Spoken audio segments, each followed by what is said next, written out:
Welcome back to the podcast. Today we have me, your host Elise, your other host Heather, and our guest Aladdin. You guys introduce yourselves. Hi. Thanks for joining us for our second episode. We're so excited to have Aladdin here. Welcome, Aladdin. This is the third episode. Oh, this is the third? This is the third episode. Cool. Yeah, this is the third.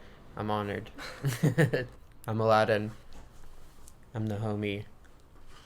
Nice to meet you guys. Mucho gusto. Mucho gusto. Lovely to be here all together. Yeah. I'm curious if you all have been making any interesting observations recently in your life. You want to take that one, Aladdin? Yeah. You sound like you're giving me like a past life reading or something. Or, observations? Yeah. Like, I'm noticing that, like the reality that we play in is almost like a game. I mean, I've always thought about it like that, but like, almost like you have like something watching you, something that's not necessarily controlling you, but watching everything that you're doing and seeing how you are with the world around you, like how you are with your car, how you are with your room, how you are with your, I don't know, hygiene, relationships, the way that you interact with the things that you have around you is going to reflect in your world as time goes on. So like if you're unconditionally loving to folks and you kind of let them in on your life, depending on what you're doing and what you're sharing. I'm a fan of not oversharing sometimes, but there's nothing wrong with oversharing. But like always having that, like, always coming from an unconditionally loving place also in the mind, because like, you could act all unconditionally loving, but then if it's like in your mind you're not unconditionally loving, then the thing that's watching you is not going to, like, for instance, like if you're vegan, like here's an example. If you're vegan, then you're naturally, just like the reality you're living in, you're going to attract a partner or friends that are also vegan, so yeah, I'm just a fan of that, and I'm observing my reality in such an interesting way where I'm noticing that like when I stay in the frequency of like unconditional love for all beings, the voice of that being or whatever is watching me, or God, whatever you want to call it, will come closer, will almost come like a human being and come up to my ear that like will give me information in detail about a certain person, a certain decision I'm going to make. It just gets louder and louder, and sometimes it's not even a voice, sometimes it's just energetically. So like now I'm noticing that like during this time I'm feeling this energy really in my aura, just like really there. Like it's always in my aura, but like now it's just like it's just there, like hey, I've been like telling me like, hey, I've been seeing you do good things and you're being a good person, you have a clean mind, you care about yourself, you care about others, and just giving me details and information that is beautiful and allows me to maneuver in the reality of what it is for me to be doing what I need to do. So you're very observant. Sounds like a lot of like self-observation and like feeling witnessed. Yeah. Absolutely. That was profound. Yeah, it's very I don't know, I've been like this for a while, but during this time it's getting louder and louder, and I'm just like, okay, you're the homie, you're watching over me, you're taking care of me. I didn't add also onto what I was talking about earlier. Also, like, I don't know, like, I can't give you bullet points of what I do in order for that to happen. I think it's just like, being, and also other practices that you do, like depending on what it is that feels most aligned to you, because it could look different for everyone.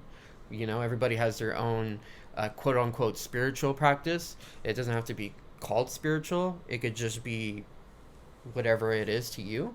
For me, it's like a spiritual practice.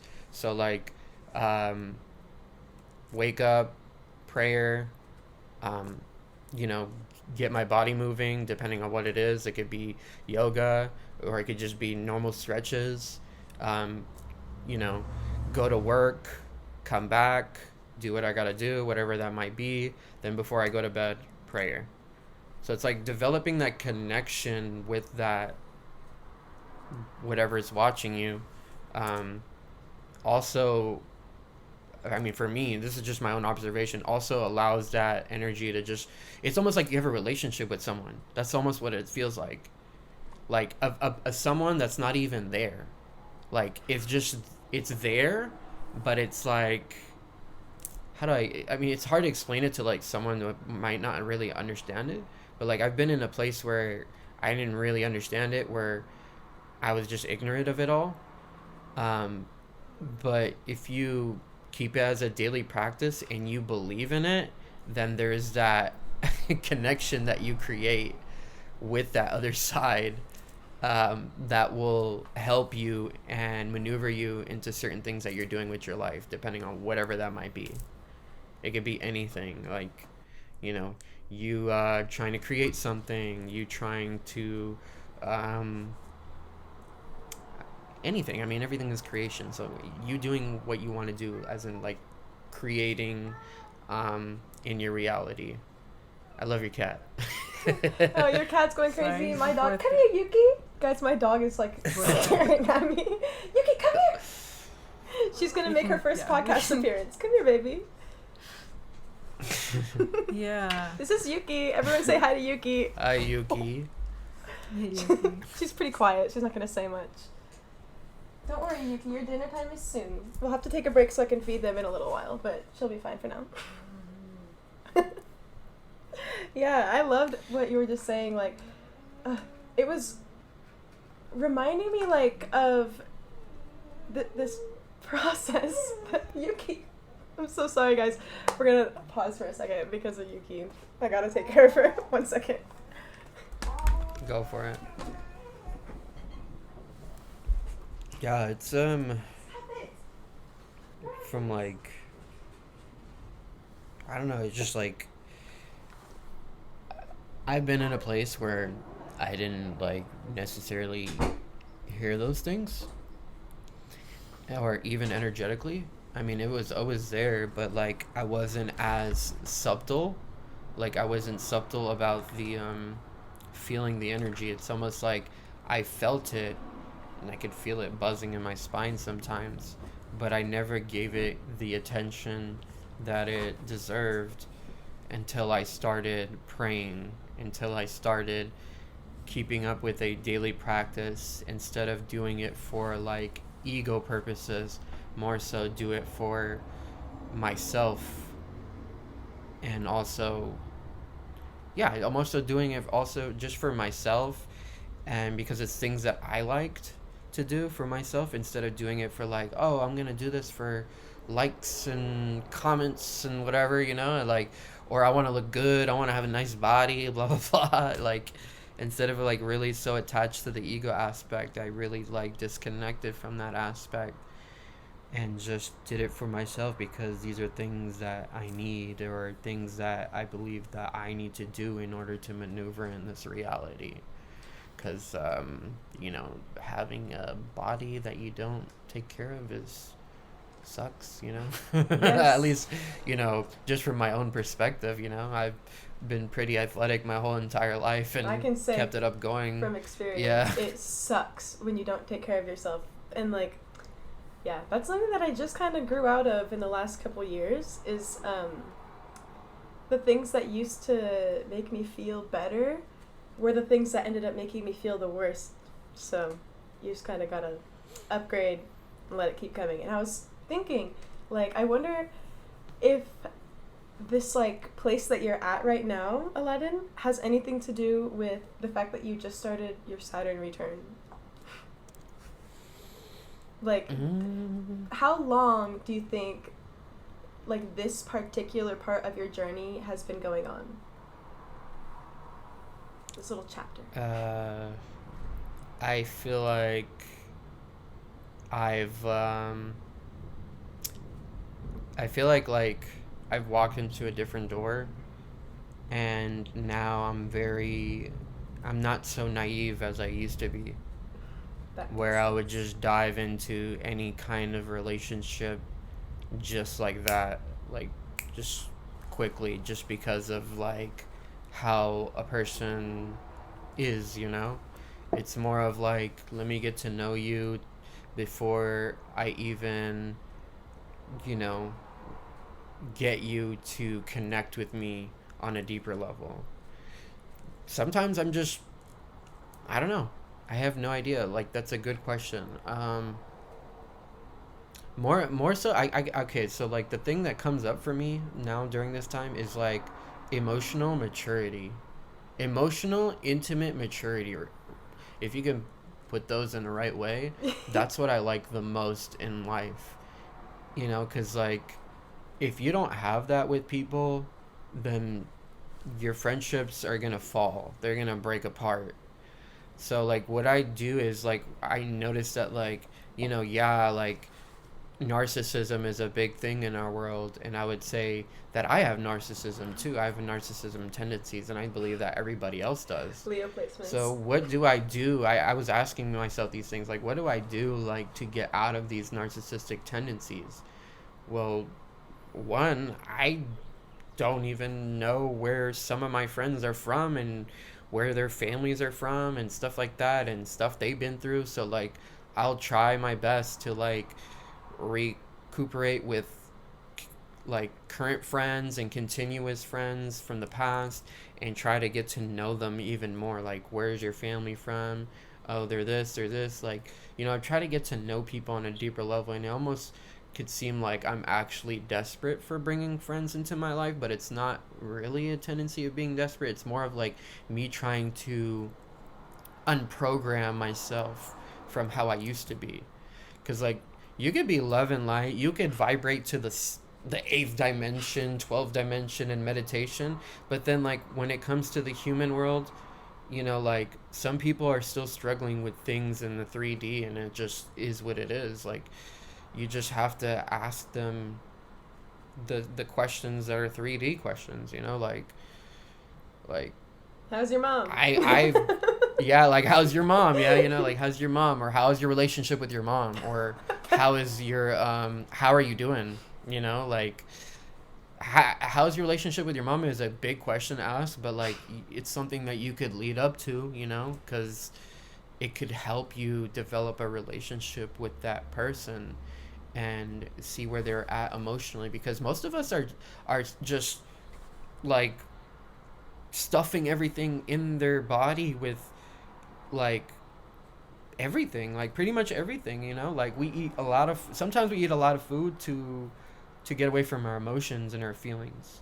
Stop. Sometimes we watch a lot of TV shows just to get away from our emotions and feelings. Mm-hmm. Sometimes we're on social network all the time to get away from our emotions and feelings, and it's unhealthy. It's very, very unhealthy. Like most of the people, I'm not gonna say I know, because then I just don't want anybody to feel like I'm projecting against them. But like, You it's talking also about me. It's also It's also me. No, it's also I'm me, joking, I'm dude. joking, It's I'm also joking. fucking me. Like we're so avoidant. Even the people that we look up to, the people that have hella views and subscribers. I'm not even joking. Like they'll stuff They're down just things people. that they're not even aware of. Yeah, They're not. just people. That's why like I think of myself no different than people that have a lot of views and stuff like that, because I'm like, dude, they're no different than That's me. your There's brothers no and way. sisters, Like, no matter what. Like, yeah, you know? and Yeah. it's the truth. It's the fucking truth. And Mhm. like they will act like it's not, but it is what it is. Yeah. Honestly, It depends on who that's it what I is. learned. Yeah. But, wow. I think it's everyone. I think it's everyone. Oh, for sure. Like, I think everyone kind of, especially like since we've all kind of grown up having social media profiles, whether it's be like you started on MySpace or you started on Instagram or Facebook or whatever, like we've all kind of been able to put ourselves on a pedestal in a way in our own minds, in our own perception of ourselves. And it's kind of hard to, like, at least at first, I can't tell if it's more hard to start or to continue to step back down into just like heart-centeredness, just not anything where you feel like you're above or below anybody, where you are with everybody else, and it's all just kind of an equal playing field, because that's kind of the truth of the reality, the nature of reality. It's all just equal playing field. And I think that even goes as far as into like duality is like good and bad, like existing. Really, good is good, bad is bad, but it's all kind of just this equal. It's made out of the same stuff, you know? Mm-hmm. Absolutely. I like that. Heather, what do you have to say? I'm curious. Mm-hmm. I was just thinking that. Yeah. Oh yeah, new man's in the background. He's approaching again. Yeah, I liked what you were saying about not at all times, but when you feel more aligned, or like recently or something, it's like that voice of observation or witness is like almost speaking in your ear. Because something that I wrote down as well was like something I've been trying to, like a goal I've been aspiring towards recently is getting quiet enough to hear and observe, because I've just noticed for myself that if my ego story is loud like enough to a certain level, it's like I can't even see the rest of what's unfolding around me. And just kind of playing with like when that happens, you know, like if it's like when I'm very caffeinated, or when I haven't slept, or like when I'm ungrounded in some other kind of way. And then, yeah, just kind of like experimenting with that. And there's so much, have just been experiencing so much on like subtle levels recently, like energetic, physical, and everything. And I just, have been aspiring to be like quiet enough to hear them, I guess. Mm-hmm. Me too. And you know what? That kind of goes in with like, this theme of energetic upgrades that I've been like experiencing. It's been years, but they come in chunks, you know? It's like layers, like they said in Shrek, like an onion. So, you know, like I've been in one of those periods where the things that used to make me feel good, they make me feel bad now. Like, okay, here's my example. There are these chips, and they're called Red Hot Blues, and they're so good, but now I can't eat them anymore because my body doesn't want anything that's like from a bag. I'm like, really, once you start going like healthy and like trying to eat only raw foods and really making sure you're watching like your nutrition, your body starts to reject things. And you know what? You kind of, at first, when you're first giving it up, and it's like the first, it's like in that sacrifice kind of phase, it's hard, and it's like, I have to give up all the pleasures of life. And then it's like, no, because what you give up, you end up getting back like tenfold. So, you know, those energetic upgrades that you gotta like give up the way that you used to live, the old patterns, in favor of a new pattern, a new way of living.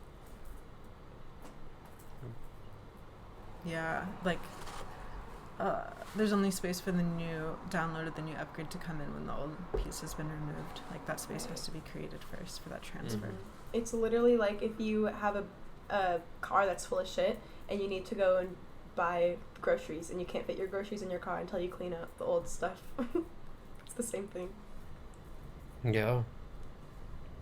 I like that. I feel the same way. Thank you. Yeah, upgrades can come in weird ways depending on what that might be. Sometimes we forget to even allow it. Like, I find that sometimes that when I command my reality in a way before I go to bed, to ask that if there's any upgrades that need to be processed through my body or in general, depending on what it might be, I will ask to allow it to have it happen. Because sometimes we could reject it, like, and rejection could be like, I don't know, like you going out all the time or something. You know, you're always going out, or you're always like, go, go, go, go. Do you guys hear that? A little bit, it's fine. Just okay. It's the robotic vacuum that we have. I don't know what it's called. Oh. Yeah. I thought it was a toilet. But yeah, what's it called? An upgrade, like but will want to come at any moment depending on what your week's looking like. Some of us also always, I mean, like the normal norm for most people is like they have plans set up all the time. Or if you're always busy and you're go to the gym, come home, go to work, go to like your day's so structured, you won't be able to receive those upgrades. So what the universe will do to you is possibly make you sick just so that you can sit your ass down and lay down in bed and drink your tea, and then boom, you're watching your Netflix, whatever you're doing, and then you're getting your upgrades right there. Yeah.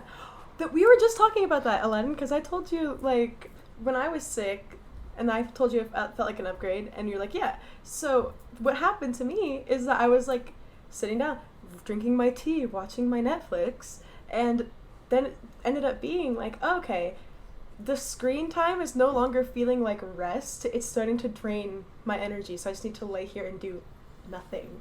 And I was really bored at first, but, I mean, I still kind of, it's hard for me to settle in when I'm in, like, a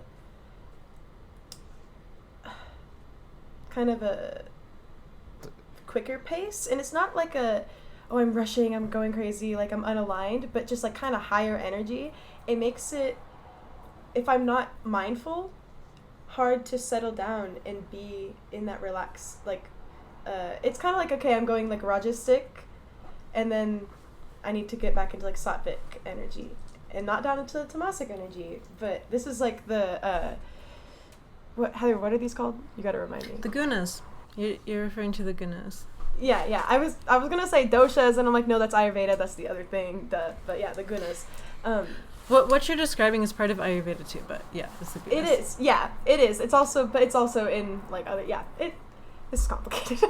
But basically, it's like, the upgrade that I've been experiencing is like, instead of swinging between. Oh my gosh, it's 444 right now on the West Coast. I love that. Okay, so I was swinging between being like lightly Rajasic and lightly Tamasic, and then where I need to be is right in that Sattvic middle zone, mm-hmm. And I was just going right, kind of above and below it, swinging between these dualities. So I've been working on. Oh my god, I know what you guys are talking settling about. Down. I was just like going in my brain. I'm like, what are they talking about? I'm like, oh, I've read it in the book. Yeah, yeah. Yeah. Yeah. Know those terms, the Rajas, the Tavas, and the Sattvic.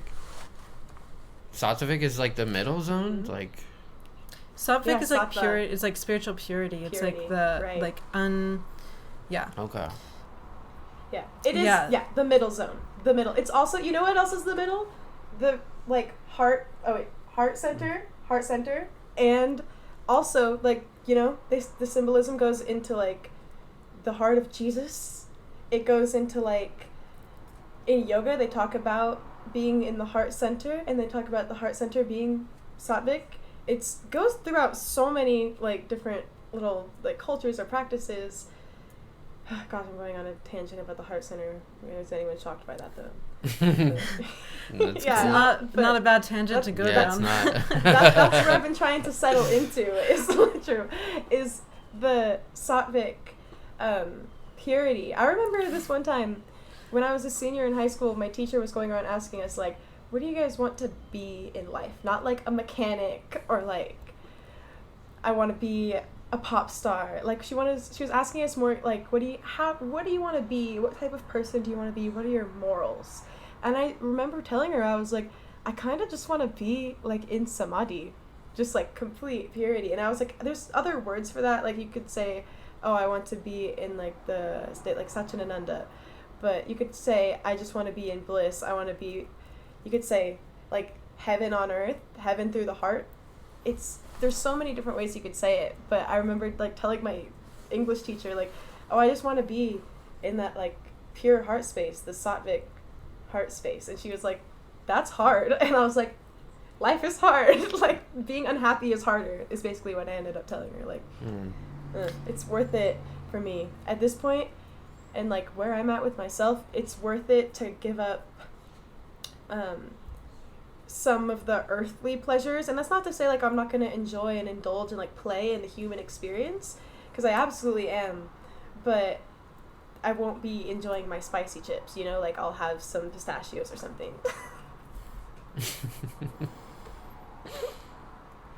Didn't they say like I don't know if it where I read it. I don't know if it was the Puranas or if it was the Bhagavad Gita. They say that to not eat spicy things or something like that. Have you guys read that? It's resistic, right? Huh? Yeah. Yeah. Well. Yeah. It's like onions and garlic and really spicy foods, like, because there are spices, like, if you want to get your digestive fire to heat up, it's, if you're, like, really, okay, if you're going to use, like, Ayurveda, if you are in, like, your kapha dosha, and you're, like, overactive kapha dosha, it probably would be good to have some spicy food. But a lot of people are already, like, too registic, so, they're, like, they need to calm down. They need to have, like, a cucumber, you know? Yeah. Heather was going to say more about that, I think, but I cut her off. I'm sorry. Yeah, just that, you know, like what you're saying, that that spicy, yeah, is like jasic or like a pitta kind of energy, and it's just like potentially too activating, like to consume a lot of it, because it's just like subtle amounts, you know. But yeah, if you're very tamasic or you have a lot of kapha in your constitution, like it could be nice to have a little bit of spicy. It could be nice to have like and spicy could be spicy taste. It could be like a spontaneous experience, just something activating. Oh my god, I never thought about anything beyond like food and herbs being like into Ayurveda. I thought about it in like yoga like terms, but that makes a lot of sense to like, oh, I'm like too much in my Raja dosha, or not Raja, LOL, Pitta dosha right now. Mixing up the gunas and the doshas is so common for me. But anyways, if I'm too much in my Pitta dosha, then I'll want to do something that like I'll go sit and be quiet in the grass or something, you know? Like to remediate by kind of doing the opposite thing. And say if I have like a low Pitta dosha, then I'll want to go out and do something like that will get me back into that fire and in that flow of the water as well, because it's made of 2 elements. Yeah, the Ayurveda rabbit hole.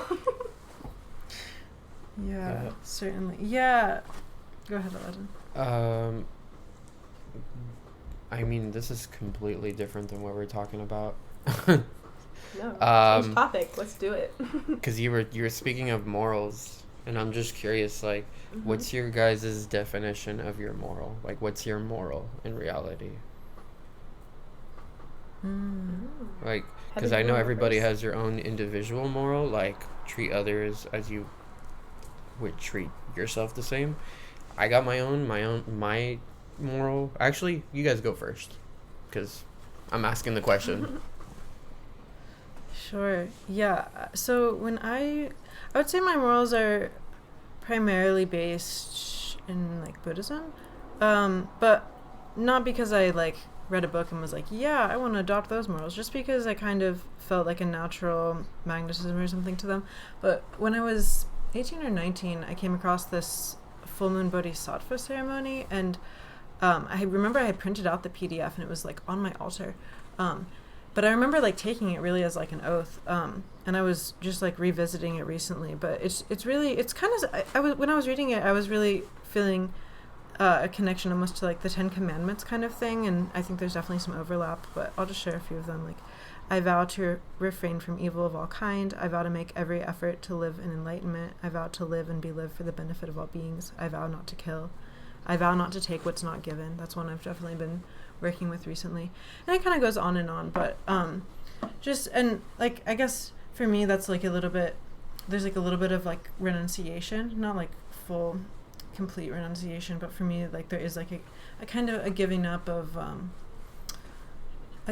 things that could distract me, like not that when I do those things I feel guilt or anything, but just more so in knowing like I'm headed in a particular direction, and I know that these certain things aren't really on that path, so I don't want to align with them, like if I can help it kind of thing. I don't know, what how would you take that, Elise, that question?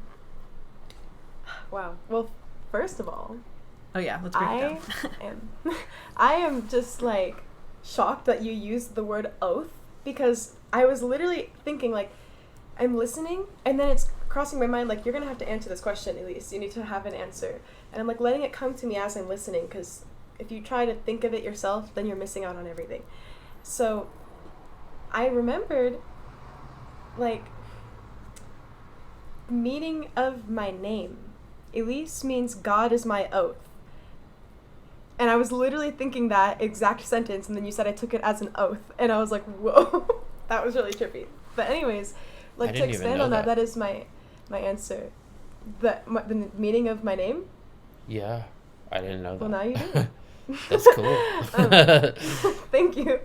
Yeah. So that, to me, I'll expand on what it kind of means more to me in a minute, because I know a lot of people have an aversion to the word God, but God is my oath.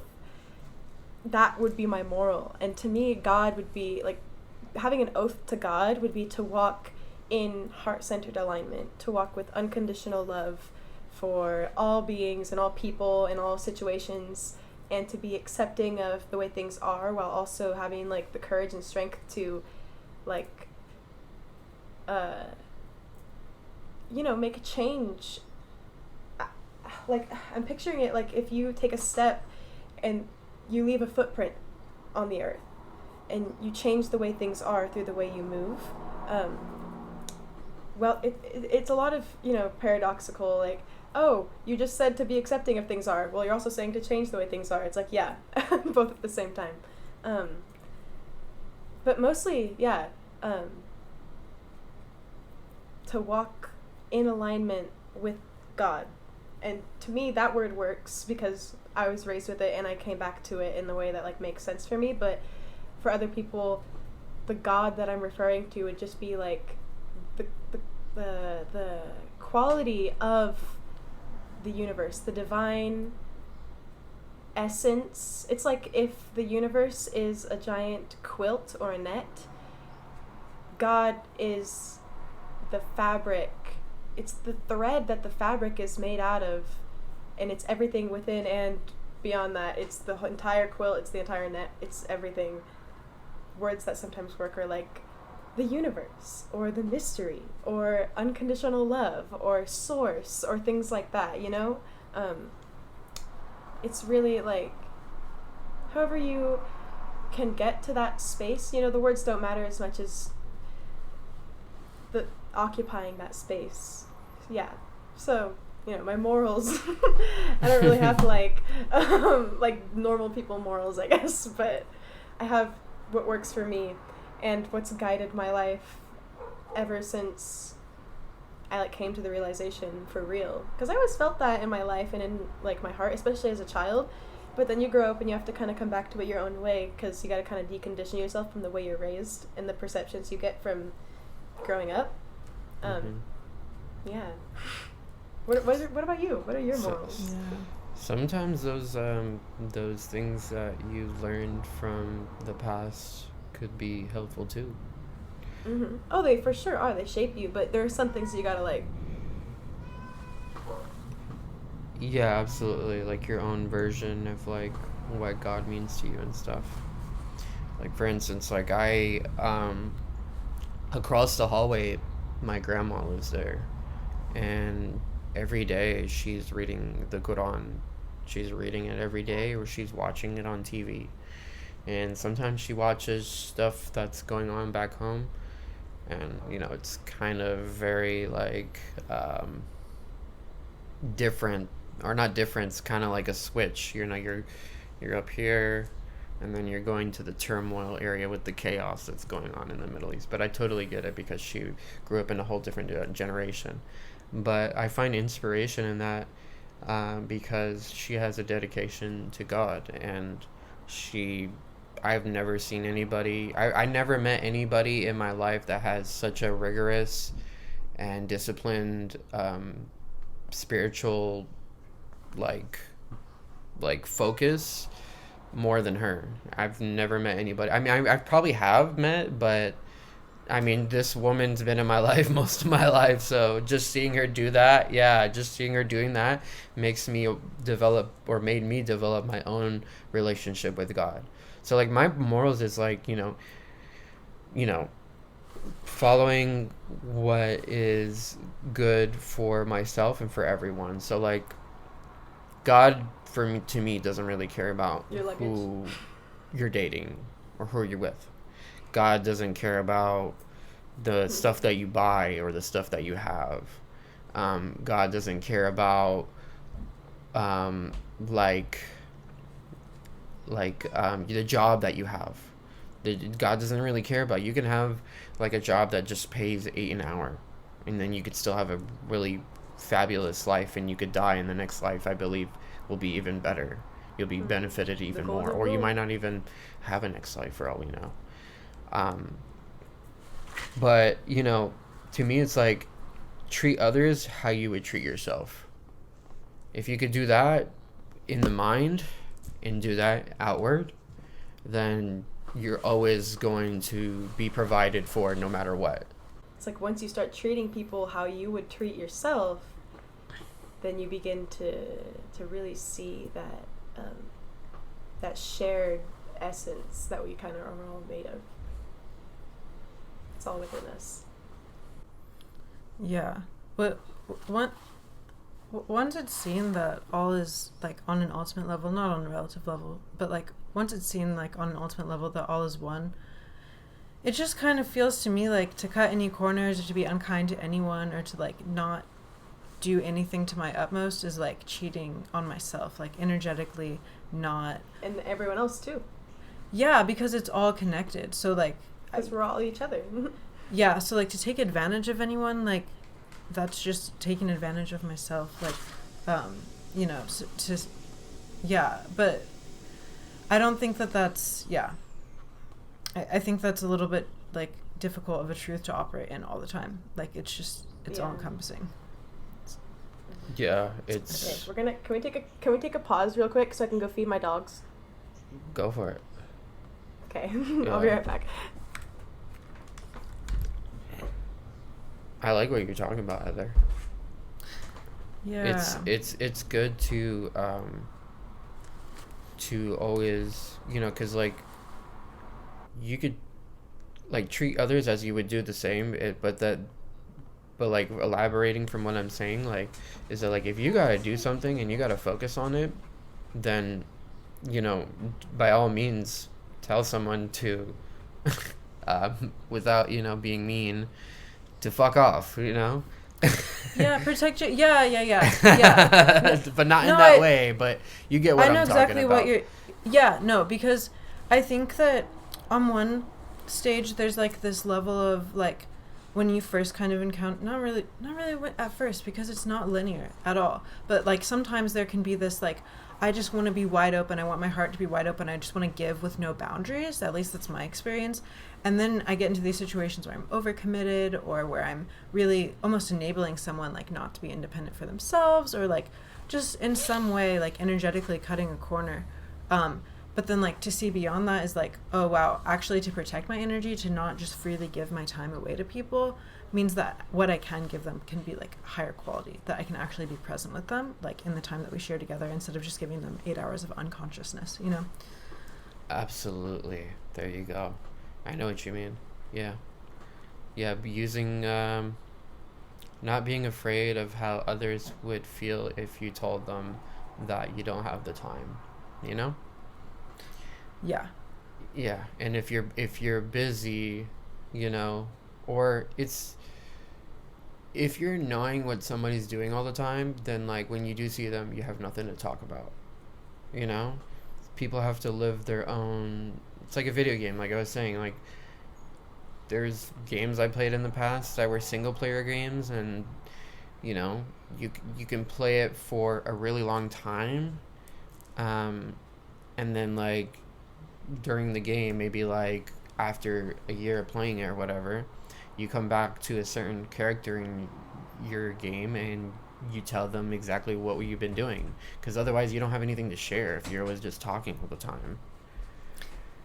Yeah, there's definitely like a richness in having that separation, that time away, to that it's special. Yeah, I think there can become like an oversaturation if we're too connected or sharing too, like you're talking about before, oversharing, that's definitely something that I've been like pondering.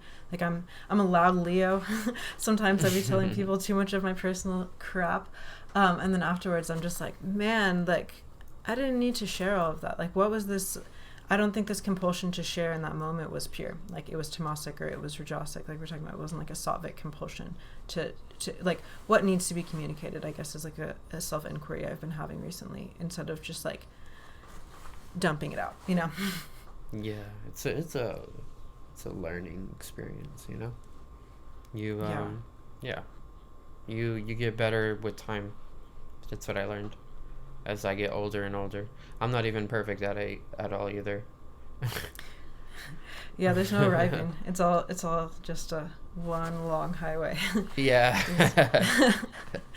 It's kind of like I was going hiking the other day, and I was like walking on the main trail, and I seen all these side trails, and I like thought of this cool idea or this cool video to make or this cool caption or whatever. I just wrote about it. I was like, you're always on this same trail, you know, you're going straight, you're going to whatever your goal is, if you even have a goal, or you might not have a goal, you know, but you're still being led in the same direction that you're supposed to go.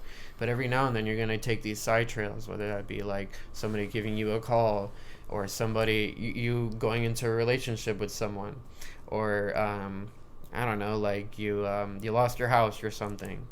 But eventually you're just going to end up back on the same main trail, and you're going to just keep going forward into where you want to go. And where you want to go might not even be where you're going to go, you know, sometimes. Most of the time, I would say. For me, at least, yeah. So far, I don't even know what I'm doing, but it's still working, you know? Yeah. This is, Elisa's getting your headphones back on, but this is really similar to what we were talking about in the very first episode. This is really similar to what we were talking about in the first episode about one path up the mountain. And then something I wanted to say about the diversions that you're talking about is I think it's so important to have self-compassion and compassion for the others that are close to us when we take those diversions. Like, if they become self-destructive or harmful, like, obviously we want to intervene and, like, you know, tell someone, hey, please don't harm yourself, or tell ourselves, like, hey, please don't harm yourself, you know. Sometimes I scare myself. I'm like, dang, I could have been way more gentle with myself. I just put myself in harm's way. Or, like, we see someone else going down, like, a chaos path, and we're like, whoa, like, reel it back in, bud. Like, I'm not trying to see you go down that road. But I think just having compassion and being like, you know, sometimes it's needed. Sometimes there's, like, a processing in those rabbit trails or those diversions. Yeah, absolutely. And, yeah, you're right. You're absolutely right. Like, weaving in through the trails, like I was saying earlier, weaving in through the trails, and those trails that you're taking, those side ones are actually okay to take. It's completely fine, you know, because it's all part of the, you know, it's like you're playing a single player game, and you got to go do a side quest before you actually do the main quest. But the main quest, you're always on it. Like, it's always continuous. But the side quest is there just for you to like learn more about yourself. I can connect this to, like, when I used to watch anime. I had no idea what a filler was until like a year ago. Somebody was like, "Yeah, the fillers are like the episodes that are not the main episodes," and I only watched the main episodes and not the fillers. And I was like, when I was young, I didn't even know what that meant. I just watched every episode when it did come out. So, and I sat with that and pondered it, because I used to watch anime a lot when I was younger, and I was just like, but those, like, filler episodes, quote unquote, those taught me a lot about like just cultures and humans, and like taught me about like the little small wisdom that people have, you know, that you never even heard of, and you're just like, oh wow, like, that's very profound, and I'm gonna take that with me, you know. So it's like, you never know. You might be going to an event that you might, or hosting an event that you might not necessarily want to do, but for all you know, you might just have someone say something to you, and it might be something you really needed to hear in that moment. So, at this point in the pod, we had a little bit of an interruption, but I figured I'd take the time to say a non-sponsored thank you to Dakota and let you guys know about the nonprofit that takes care of these retreats that, like the ones that Aladdin and I met on. So, yeah, I won't say too much about that, but I'll have the community garden resources linked down in the description. And yeah, thanks, and let's get back to the podcast. Yeah. So who in your life, or who in your life feels like there's always that one person that stands out. It could be physical, or they've already passed, that you feel is a great, doesn't have to be a mentor. It could just, I don't like the word mentor, but what do you feel most aligned to? It could be a god, or it could be God in general. It could be Jesus. It could be a guru. Um, like, who do you feel most aligned to when you see their face and you're just like, oh, I gotta attentively listen? It could be also anybody. It could be like, I think, this question's like, you got two answers, because of course it's God, but then within whom's face do you see God, right? Is that kind of the question? something like that. Because like I grew up like listening to a myriad of different public speakers, that, or whatever, just individuals that I feel that taught me a lot through life and have really brought me to where I am today. Like for right now, currently, because it changes every time. Like currently, right now, every now and then I'll see Yogananda's face, and I'll see a quote from him, and I feel this strong pull to him, and him telling me things that like is almost like when I was younger, before I was even spiritual, I would have homies that would always like would talk to me in a very not in the healthiest way, like, kind of like you got this shit, like get your shit together or something like that, or like you got this, fool, or like type of thing. But now when I see Yogananda's face, I feel that same thing. I feel that same vibe to him, where I need that kind of pull in my life, where I see his face and I see a quote from him, and it's almost like he's telling me, like, or it's, I'm feeling a pull to him, basically. It's like he's pushing me to get through life through the way that I've always been doing it for like a while, but even in an even more disciplined way. So yeah, Yogananda is a big teacher for me right now. Yeah. That, you know what? Because I don't really have, like, one person I can think of in my life right now who is that for me. I feel like, but what did come through, though, is this, it reminded me of this story that it was going to come up at some point on the podcasts. There was this time, and it was, like, I think October of 2022, so just, like, last fall, where I was, like, it was a day where so many things happened at once, right? So I'm going to give you just, like, a quick rundown, because I don't want to go through the entire days, like, minutes of the days. I was, like, reading, or, like, doing, like, an energy, like, thing. It was not, like, a tarot reading, like, oh my gosh, your ex is coming back in your life. Like, it wasn't anything, like that. It was, like, kind of more like a Reiki session type of reading. You know what I mean? Like, you're, it's kind of hard to explain.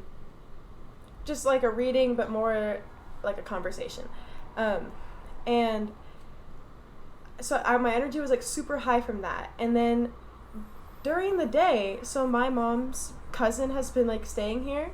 One of his dogs that he had got out and got hit by a car, but lived, just had like a broken leg, so he had to go to the vet, right? That's important for later. And I also during the day found out that the only Neem Karoli Baba ashram in the United States, that's Maharaji, is in Taos, New Mexico. And that's weird because in like 2019, right after I came back from a like choir trip to Europe, I had this incessant urge, like I need to be in New Mexico, I need to go there. And I had no idea why. I just thought it was maybe like the cacti or something, which that's interesting. Anyways, but I was like, when I found this out on that day where everything else was happening, I was like, oh, well, that's why I wanted to go to New Mexico, I guess. And I was like, that's interesting. I wonder if I'll go sometime. And then, later in the day, the dog gets home from the vet. It's all drugged up. It's all right. Just has a cast and everything. And I go in there to visit the dog. And the owner of the dog, my mom's cousin, is a certified Reiki master, and so am I. We'll get into, like, what Reiki master even means later. It sounds freaking pretentious. I don't like saying it, but it's relevant. So all of us, like, in the room had our energy super high and, like, tuned in to help the dog, essentially. To, like, keep the vibes good, help it heal, keep it calm. And this is the fucking weirdest thing that happened. So I started to get really dizzy, and the dog's like, ooh. And me and the dog both pass out at the exact... Yes? Sorry, everybody. We had a little bit of a technical difficulty, but I was saying, in the middle of my story, that me and the dog passed out at the exact same time. I fell on, like, the bed, the cot thing, and the dog passed out on its bed. We both had our heads laying over the edge of, like, the whatever we were laying on. And we both were, like, twitching the exact same way, and then we woke up at the exact same time. And during that time where I passed out, I saw this, like, endless gold light going forever, but it was also just felt like a room, because it was, like, so much forever that it was just like the universe is one room. And Maharaji was sitting there, like, glowing blue and, like, looking me in the face, like, just looking at me, like Aladdin was saying earlier about the observer just observing me, like, oh, you're here. And I was like, all right. And then it was, like, also this, like, incessant gong. It was just going, like, it was, like, not, like, being, like, rang multiple times, but, like, this one sound. The name for the heart chakra translates to, like, the unstruck sound, and, like, I was hearing it. And it was, like, after that, I woke up and I, like, sat underneath the stars and was just on this patch of, like, plants and was eating some rice, and I was just, like, trying to ground myself back into my body after passing out. And yeah, I think that seeing Maharaji's face in this endless gold light tunnel thing where I was, like, passed out hearing the gong of the universe, that was definitely, like, something, like, it invoked when you were talking about seeing Yogananda's face, Aladdin, and, like, a quote from him and feeling inspired by that, feeling God within that. I think that made me think of when I saw Maharaji's face at the end of the tunnel just looking at me. I was like, alright, cool. That's interesting. Yeah. You would say that, like, he was in your room? No, I was, so, my house is built kind of weird, and we have this, like, in our garage, we have, like, these little side room things, and this one used to be, like, my dad's man cave, and then it was gonna be a yoga room, but then it just ended up holding all this stuff from the yoga studio after my mom, like, we stopped owning that, and, then it turned into, like, my mom's cousin stays there, like, that's his room when he's staying here, because he's renovating our house, so he, like, will stay here and do renovations on the house, and so, yeah, we were out there visiting the dog in that room in my garage. Really random place. Mm. That's interesting. Yeah. Thanks for sharing that. Yeah. Yeah. That's cool. What about you, Heather? Who has been like a figure for you in your life? Recently, I feel like it shifted for me. I feel like it's definitely usually like a goddess type of energy. And right now I've been feeling the strongest resonance with, like, Lakshmi kind of energy, and then maybe, like, within more specified, like, like an even more specific manifestation of goddess, I've really been enjoying chanting to Matangi, who is a forest goddess, and but I think it really shifts, and I think it's like, what kind of divine energy are you like attuning your highest self to in that time? At least it shifts for me. Yeah, I'll speak for myself. And yeah, just recently, like in the past year, I've just been, before that I really was feeling a stronger resonance with some like fiercer goddesses like Kali and Durga, and even Chandi, but and over the last year I've really been feeling resonance with Lakshmi energy, just this like very peaceful, motherly, like maternal, abundant kind of energy, and kind of being within her loka, and then Matangi as well recently. Matangi is a really good album by MIA, by the way. Wow, I had no idea. I've never heard that before. That's cool. I never knew she that had song an Bad album. Girls. You guys know that song Bad Girls by MIA? No. I weirdly love that song. Like, I don't relate to it at all, but do I get down? Yes. Like, really good album. Okay. I don't know that song. Or I didn't even know she had an album called Matangi. Is it Matangi? Interesting. Yeah. Can you explain to me, because I think I've seen it before, what Jala Chandra is? Yeah. Jala Chandra is, it's a Sanskrit, well, it's two words. Jala means water, and Chandra means moon. Really? Yeah. Interesting.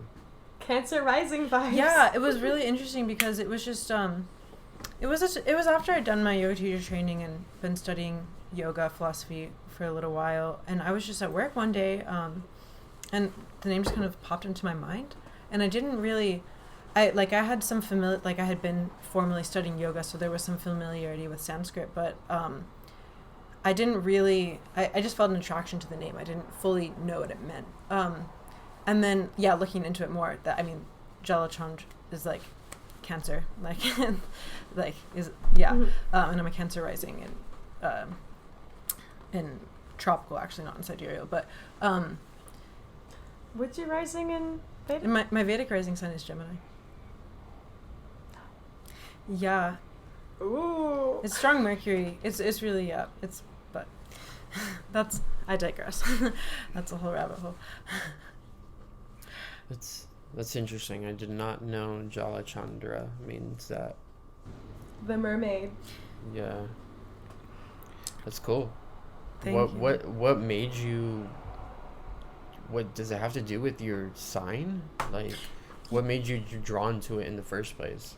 Yeah, well, like at the time I didn't know that it was literally like the word for like Cancer, like in Vedic astrology, but like, well, yeah, not exactly, but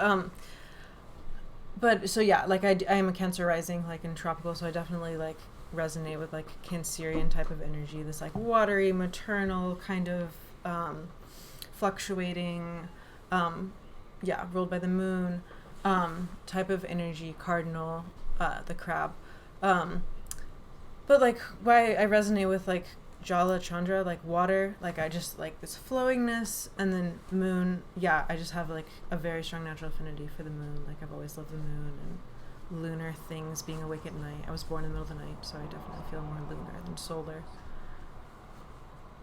That's cool. That's awesome. Do you know Aladdin's rising, Heather? I do not know Aladdin's rising sign off the top of my head. Take a guess. Look at his face. Take a guess. I don't want to. I don't want. I don't like guessing people's here's my charts. hint. Oh my gosh. Okay. Well, sorry.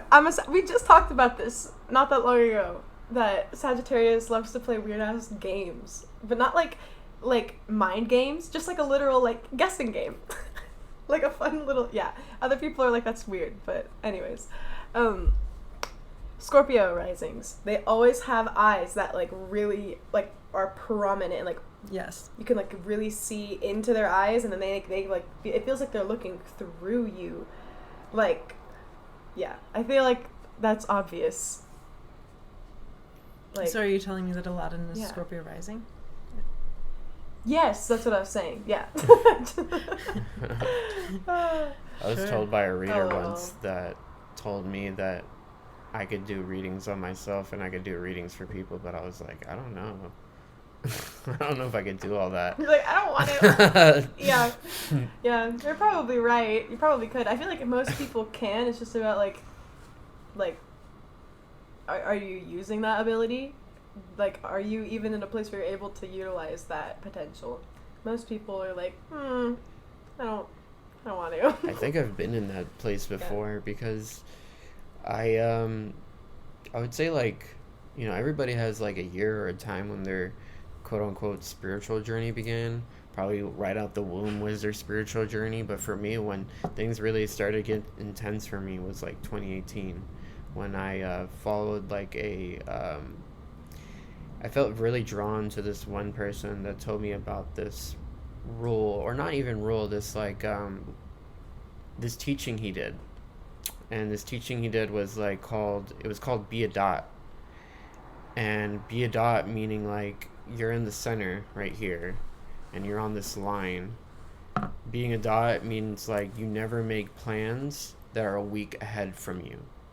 Because like if you make plans that are a week ahead from you, you're in a sense connecting with that individual's energy in that time. So if you're being a dot, you start to that's not to say to like not make plans. Like you can make plans every now and then, but if you don't, Like we planned this podcast. yeah, like we planned this podcast. Like if you don't, then you start realizing your full potential as who you are as a human being, or even more than a human being. You start realizing different things. You start playing with telepathy for a little bit. You start understanding different things. Like for me, raising my vibration, might be different than yours. Mine's is meditation. I meditate for long amounts of times. I won't even explain you how much time I was doing it back then, but I was doing it for a while, and I learned a lot through doing that stuff, and it made me think that I could be able to give people readings at that time, but I wasn't really trained to do it. But now I would say like in this time, if I was following that same practice, I would be able to do that for people. But I don't want to use my time to be able to do that stuff because I have other things right now at the moment that I am concerned about with me as a human being, with getting through this reality, like financial wise and other things, like connected with other people and developing relationships, because that's what matters the most to me right now at this moment. Because like at that time I was cutting a lot of people off because a lot of people in my past weren't kind of full and resonant with how I felt about life and what I thought about life. So I had to disconnect myself from what I used to be as a human being, like addictions, going out all the time, compulsive buying, gossiping, all this other shit, like drama. And I decided to disconnect myself from that reality. And once I decided to do that and follow this like teaching that I learned for myself called Be a Dot, it actually helped me a lot tremendously to resolve, to basically to like look for something that I wasn't even looking for, and manifest things and release things, emotions and feelings that I wasn't even aware about, that were there lingering in my body, lingering in my head, that I wasn't just normally aware of. But yeah, that's my that's my TED Talk today, guys. Yeah. Did you have any other points that you wanted to talk about today? Yeah. I got a good thing we could talk about. So, you ever heard of that story about the what is it called? It's like the black wolf and the white wolf. What is it called? Do you guys remember? Do you guys know that story or no? Okay, so like the black wolf is like resemblance of your shadows and your other side, that might be dark. And Is this like that there are two wolves that live within you? Yeah. There you go. I forgot what Okay, it's called. okay. And I don't know what it's called. like on my journey, learning through life, walking through life, and then being able to work in an environment that I was so grateful to be able to work in that environment. The love of Ganesha, when I worked at a crystal store, I encountered a lot of people that were very, very loving and very, or unconditionally loving and very good people. And, you know, I'm not talking about the people that work there. I'm talking about the people I met that walked into that store to buy stuff. And like a repetitive thing that I saw that came up in people that I observed while I was working there, it was a lot of people would not embrace the dark side to them. And, you know, everything's love and light, everything's, you know, we're all one. But then, like, if you're not tending to that pain, if you're not so drawn inward into who you are and embracing that, because people need to see that, because like if you're all love and light, that's beautiful and all, but like we need to see like what you did in order to get where you got to, you know, because like if you're not showing us how you got there and you're just this person all the way at the top, and like you're peaceful, you're special, you're whatever you want to call it. I'm being projecting right now. I'm being stupid, but like you have to embrace that side. You have to show that side to other people, because nobody's perfect. There's nobody on this planet that's perfect at all. Even the teachers that I followed that got me to here, to this place, when you follow a teacher for a while, or whatever you want to call, for a very long time, the same thing with musicians. You follow them from the beginning to where they used to be and now they're all famous. You start to see that even though that they're that high, some of them like some of them won't embrace it, some of them will. I would say the spiritual people actually embrace it, that they have their fall lines, like, you know, they'll have their moments of like despair, and will say things like, oh, you know, like, you know, they're not perfect. They're not perfect. Like I followed a spiritual teacher for a long time that got me the concept of be a dot. And you know, in the beginning he was very like humble about what he was doing, and that's good. You know, that's very healthy to keep that mindset, to always be super drawn and super focused, like always keeping yourself up, like I'm powerful, blah blah blah. That's good, it's very healthy. But at the same time, some people need to see the other side, the emotional side to you, the side that people don't actually see, so that people could relate to you. Because then, you know, like when you see somebody that's all like super focused and in your face, like really just like, you got this, blah blah blah, like this is how you do it, it's all easy, this and that. But then like if they don't show you the emotional side, then you're just kind of like, I can't really relate to you, you know, like I didn't have it all, like my family didn't have it all, so like how can I relate to you? I don't even know who your family is. Like you're making me think that you grew up in a rich family, and my family, I grew up in a relatively low income family, and I can't really relate to you. So like there's, you know, I could relate to you, like I get it, like we're all one, we're all love and light, we're all unconditionally loving beings. I love you, you love me. I have no judgment in my head, but like, and I try my best not to compare myself to another. But if I don't know what you like, if I don't know your life, then I won't be able to understand what kind of person you are. I won't be able to relate to you. And I'm pretty sure, like, I'm going to stop talking right now because I'm pretty sure you guys got all these ideas and you're like, oh, I'm going to say this, I'm going to say this. Like, I'm going to just stop talking because I could just go on a tangent with this topic, because, like, I see it with everyone. I'm just like, when I was working in that environment, I'm like, embrace that dark side. You want to go... You want to go hit that line of coke? Go do it. You want to go yell at the top of your lungs at some place? Do it. If you want to post something that's so like what is it called? Like just so like humble that you want to post it on Instagram, do it, because I'd rather read that and read your typos that are wrong in your caption and find that more beautiful than reading a damn AI that generated your caption. Like, right. Like, do it. Like, yeah. Embrace it, because I love seeing that. I love people, you know, embracing their dark side, even if it might not even be dark side. Some people embrace beautiful sides to them, and then eventually down the line, years later, they look back and they're like, oh my God, that was dark.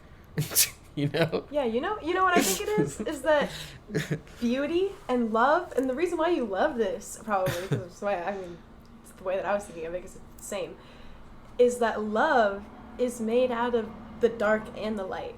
You can find love, like, a lot of people are under the, like,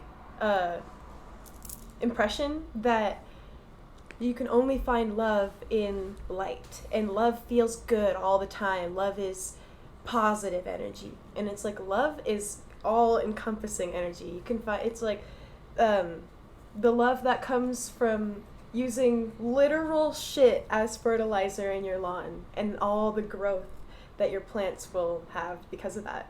It's like you have to use the negative or the dark as this fertilizer to help you grow, and it's like the plant, it's not just receiving love and light and like sunlight alone. The plant needs the earth, and it needs the nutrients that come from that process of like decay and death, and it turns into rebirth. You know, I could go on about that one. Yeah, Sri Ramakrishna says that like God disguises himself in drunkards, pretty much anything. A child, your biggest enemy, like it's in everything. So, you know, there's times where we just don't want to deal with someone or deal with their BS, whatever that might be. But for all you know, like it could be your biggest teacher, and you're just avoiding it at all costs. And all you have to do is just reply to them, and that's it.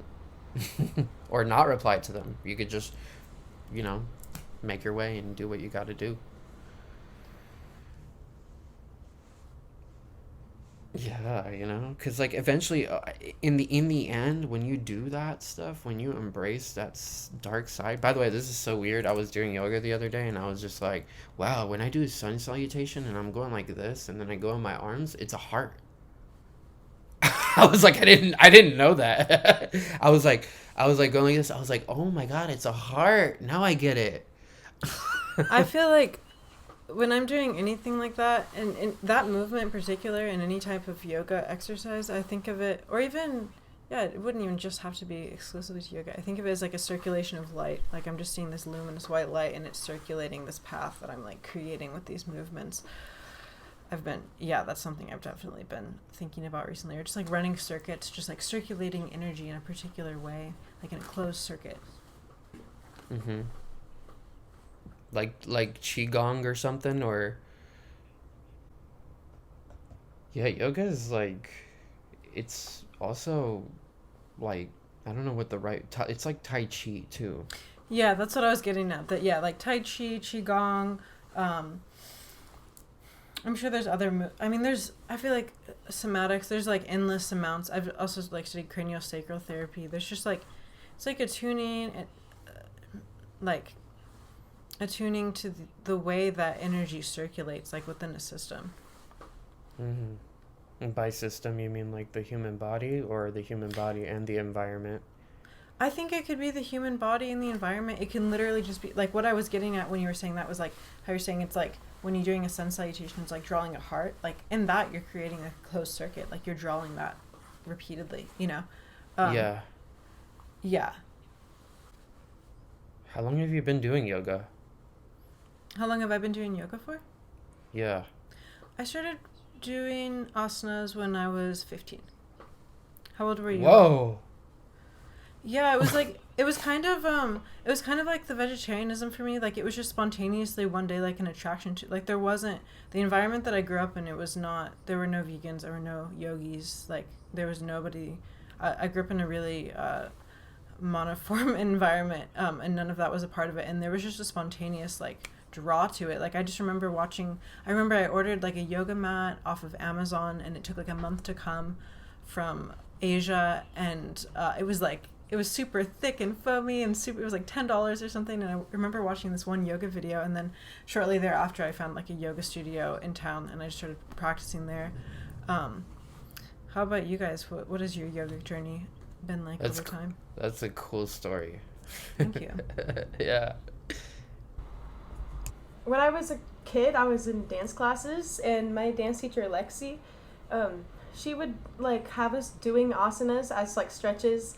It wasn't like in flow. It wasn't like a traditional yoga class because it was like a children's dance class, and we were just stretching a little bit. But the way we did it really got me into like the idea of doing yoga asanas. And then my mom owned a yoga studio for a few years when I was in high school and maybe middle school. I don't quite remember. And that I was interested in, but then also, like, we can't do the same things at the same times because we'll end up like bickering, and like it just doesn't work. So I didn't get to like sit in on any of her classes or anything, and I kind of was just like watching from afar. And then I kind of like had my little, like Aladdin was talking about earlier, like your spiritual journey starts like from the womb, but then there's like a day or like a moment where it like kicks off. And ever since that time for me, it's been imperative that I actually like watch my physical health. And it was like, okay, I've already, like for a lot of people, they come to yoga only like through the lens of like, okay, I need to get fit, I need to like just do yoga, have like a yoga body. And then they come to the spiritual aspect of it with time, if they're lucky. And she was teaching, even though I never attended one, she would tell me about them, and I got a lot from that.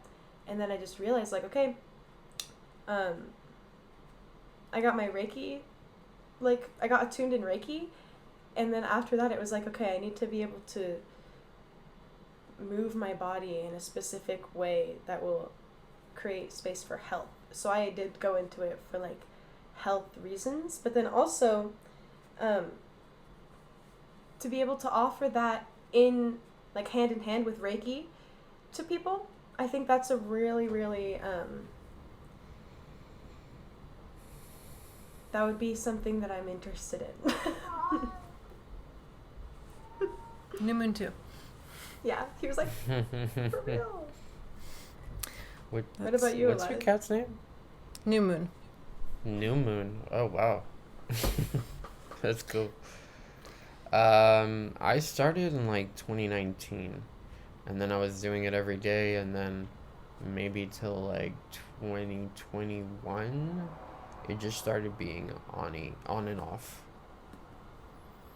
And then now it's like during this time, it's like every day. Mm-hmm. And you're talking about the asanas?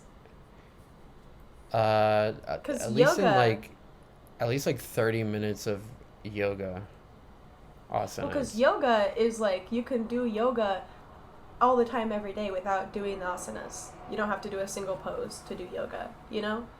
Yeah, I'm doing Yeah. asanas. Yeah, that's, Yeah. we're referring to asanas. Because I've been, I think ever since I started to, like, kind of merge, because I went, like, I was raised Christian, and then I kind of went, like, the route of, like, oh, I don't know. And then I was interested in astrology, but I didn't really get it. And I was like, I think it's cool. Like, I don't believe in it, but I don't not believe in it. I was just like, oh, whatever. It's I just don't know about it. I learned about astrology, and I kind of went the astrology tarot route. And then there's too many people working with those energies, and it muddied it all up, and it got really confusing for me. And then I kind of went more like the, like, I don't know, hippie route. And then I went, like, Eastern route, like, due to that. And, like, because, I don't know, a lot of people in, like, the hippie side of spirituality, they'll talk a lot about, like, Eastern teachers. Like, you'll hear a lot about Ram Dass, who was traveling in India and had a Hindu guru, and, like, you'll hear about Ramana Maharshi. You'll hear about, like, oh, you gotta do yoga. And ever since that kind of time, I felt like I've been, because it happened so close to, like, my, like, initial initiation, like, awakening moment. I don't know what you want to call it. There's a lot of, like, words that make it kind of sound corny, but it was, like, the moment. And, like, ever since then, since I kind of delved deeper into Eastern spirituality around that time, it feels like I've been doing yoga, getting deeper and deeper into myself, from the gross to the subtle. And then just recently, like since I've started the yoga teacher training course, I've been able to integrate that into doing asanas on the regular, like every day. Okay. Yeah. So it's like doing yoga versus doing the asanas. You're always doing yoga if you're doing asanas. Well, if you're like if you know how to do yoga in the first place, but then like you don't have to do asanas to do yoga. Okay, I want to ask you because I am going to Mexico and Peru later this year. So you've been to Mexico on one of these retreats. I don't think it's going to be the same places exactly. I think there's going to be some similarities, but like because we've experienced the kind of like the way that people perceive life and how it paints the world over in Turkey. What takeaways and like what did you get from your Mexico experience? Mexico, how did the world seem over there because of the way people perceive life and live life? Mexico for me felt very like it felt very like comfortable and safe when I went there. It felt very aligned. The people that I was with, I don't like really talk to them that much aside from just Calvin, but every single one of them I could just give them a call and they'll answer their phone because everybody we just clicked. It was just we were just hella cool with each other. It almost felt like a spiritual journey that was just supposed to happen for everyone that went and attended that retreat.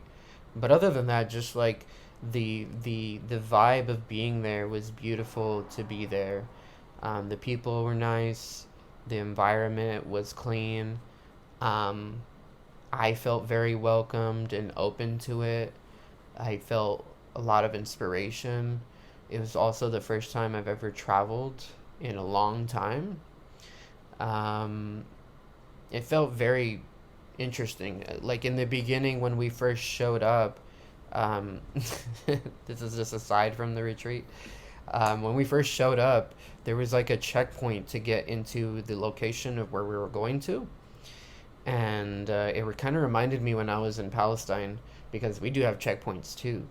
But ours are different. Ours is like, it's crazy. I don't even want to go there, but theirs is like more of like, you know, there's like rebels going on. I mean, not rebels. I wouldn't say that because I can't really speak on it. But like the indigenous people that have been living on that land could close those checkpoints at any moment, just depending on their own, how they're feeling that day or whatever. And what happened was we were going through a checkpoint and we were lined up to go into the checkpoint and the checkpoint closed. So we had to go the back ways and go up a mountain just to get to Chiapas where we're going to. You guys are not going to go to Chiapas this one. Apparently they didn't want to make it happen anymore because the bus rides from one location to another were too long. They were, because there was one of the days that we ate breakfast and we were on the road, and the whole day we were on the road. Like the whole... Yeah, it was fun though. Like I still had a good time. But just to answer your question, Mexico was beautiful. It was amazing. I recommend anybody to go to participate in these environments. And I vouch for Dakota as a person that is like a very great person at conducting these retreats because, I felt safe and comfortable the whole way. And I was around a lot of like-minded people, which made it even better.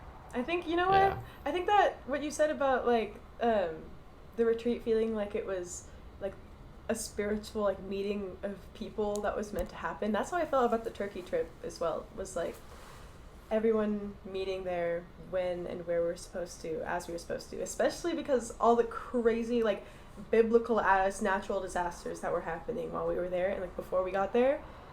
Just, like, the fact that we all came together and decided to still be in that space and meet in that space felt very special and felt very, like,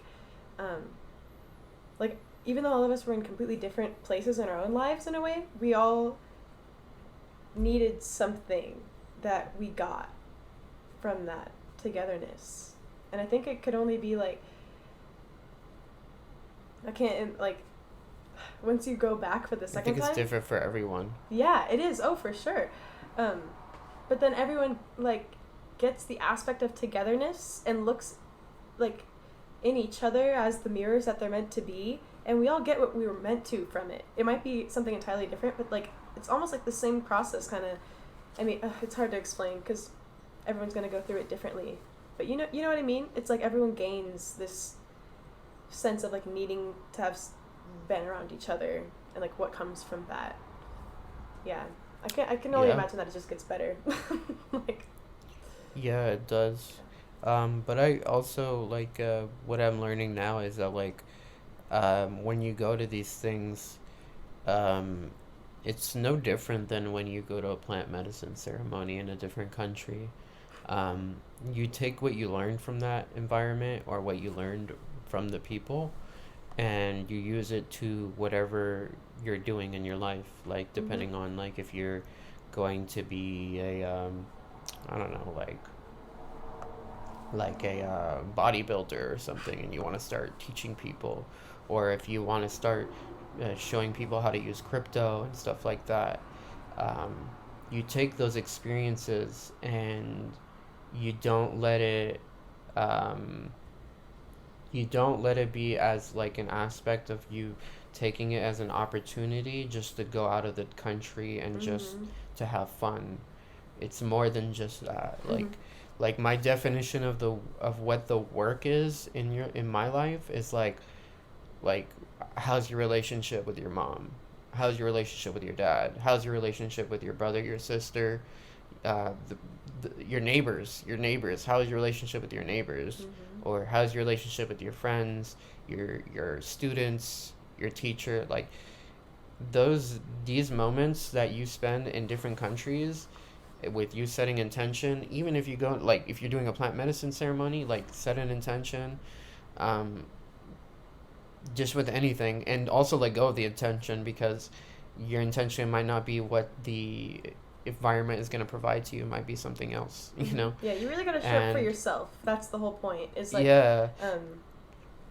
going where you feel like you're meant to go for you, for the sake of you, and for what's the best thing you can do for you. In my opinion, back to like my morals, to go with God. Yeah, like you said, it's not a waste of time, and it's not an excuse to like go and like, oh, I just want to meet people. Oh, I just want to like go here. Like, yeah, it's like you gotta be. Well, you don't have to be. You could do whatever the fuck you want, but you should be committed to like your own well-being, because otherwise you're kind of doing a disservice to not only yourself but everyone else in the group. And it's like so show up as much as you can, and if you're like really early in your journey, like you don't know what that looks like, learn. There's space for that. Like these trips give you so much space they just give you so much space. That's the way I can put it. Yeah, Heather, you haven't talked in a while. Tell us what you're thinking. Are you planning on going to Peru? I was going to talk about when I went to Peru in the past. Not associated with. Are you planning on going later this year? We'll see. Okay. Depends on things. It depends on stuff. Yeah. Yeah. Actually, yeah. Well, yeah. It depends on financial things, but that was actually a question I wanted to ask you guys, potentially after the travel discussion. Is like, because I'm actually. Anyway, something I wanted to say about traveling to Peru. I traveled to Peru in 2019, and it was actually to the same area of Peru that these particular retreats like also go to, like the Sacred Valley of the Incas. I was in Urubamba primarily, but kind of all around that region, like Pisac and as well.